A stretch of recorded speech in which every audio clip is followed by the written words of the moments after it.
अस्सलाम वालेकुम व्यूअर्स, कैसे हैं आप सब लोग। आज हम आपके लिए बहुत ही टेस्टी रेसिपी लेकर आए हैं। जी हाँ, वाइट सॉस पास्ता की रेसिपी। वैसे तो आपने वाइट सॉस पास्ता की बहुत सारी रेसिपीज़ देखी होंगी, लेकिन आज हम आपको बताएंगे वाइट सॉस का सीक्रेट इंग्रेडिएंट क्या है। वो जानने के लिए आप इस वीडियो को एंड तक ज़रूर देखिएगा। तो चलिए चलते हैं रेसिपी की तरफ।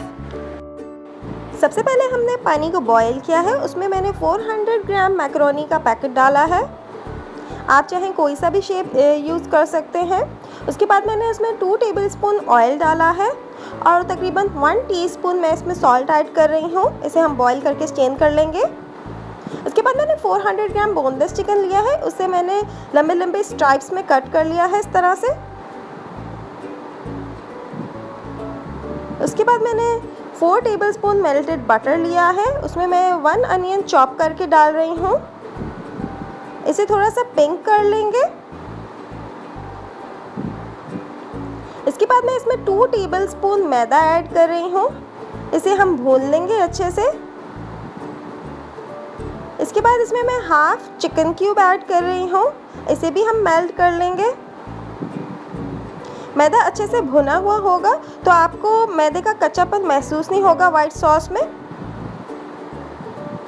इसके बाद half tea spoon black pepper powder इसमें ऐड करेंगे। उसके बाद जो चिकन कट करके हमने रखी थी स्ट्राइप्स में, वो हम इसमें ऐड करेंगे। इसे अच्छे से भून लेंगे। इसके बाद इसमें मैं half tea spoon garlic powder add कर रही हूँ।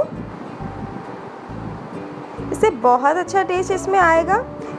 इसके बाद इसमें मैं half tea spoon oregano herb use कर रही हूँ। ये देखिए, हमारे पास चिकन भी अच्छे से भुन गया है और मैदा भी भुन चुका है। इसके बाद मैं इसमें वेजीज ऐड कर रही हूँ। एक मैंने कैप्सिकम कट करके रखी है स्लाइस में, एक टमाटो और 3 to 4 बोलोग्ना स्लाइसेस कट करके रखे हैं, वो इसमें ऐड कर रही हूँ।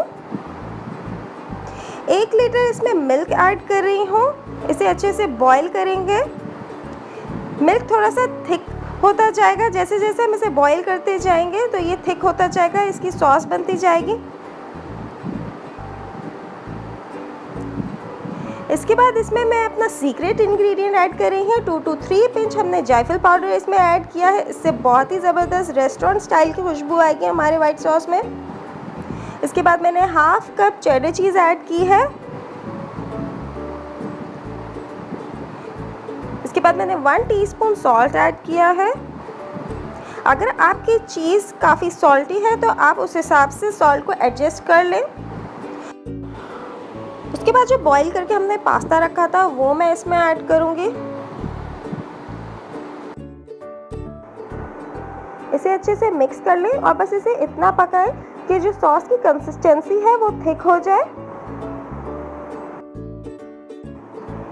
एंड में आप इसमें रोस्टेड क्रश रेड चिली भी ऐड कर सकते हैं, ये ऑप्शनल है। मज़ेदार वाइट सॉस पास्ता तैयार है। अगर आपको हमारी रेसिपीज पसंद आ रही हैं तो लाइक, शेयर और सब्सक्राइब करना ना भूलिएगा।